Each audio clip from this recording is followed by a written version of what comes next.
my name is Adam Muqtadiri, real estate broker with Home Life View, investor and advisor in GTA real estate.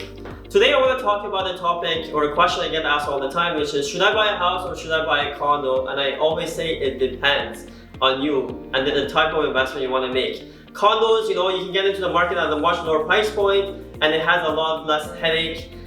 Most of the projects are transit oriented, so you can easily rent them out, or it's easier for you to live in it yourself. Versus a home, it's at a higher price point and you need to do a lot of hands-on work, such as mowing the lawn and taking care of the store, at least hiring somebody to do that work for you.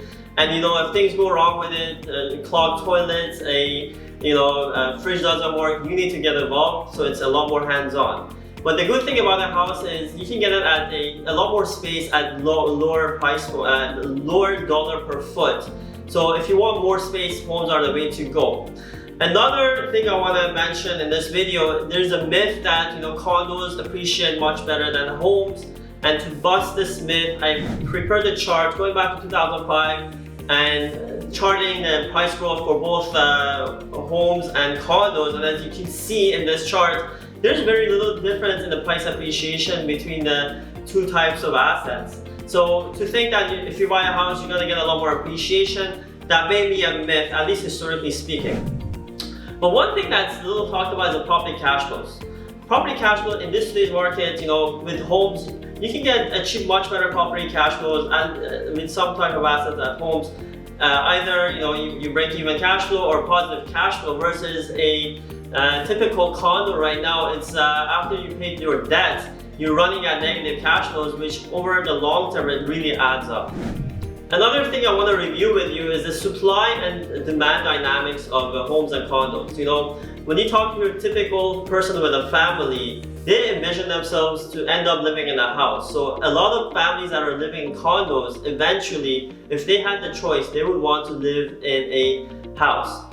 But looking at the chart that I prepared, looking at the supply coming online, you can see that over the past 2 decades, most of the supply has been the the mid-rise to high-rise front, and very little low-rise coming into the market. We have more than 7 to 8 times condos coming to the market versus homes, which means even though most families want to end up living in a house, the supply that's coming is condos. What does that tell you?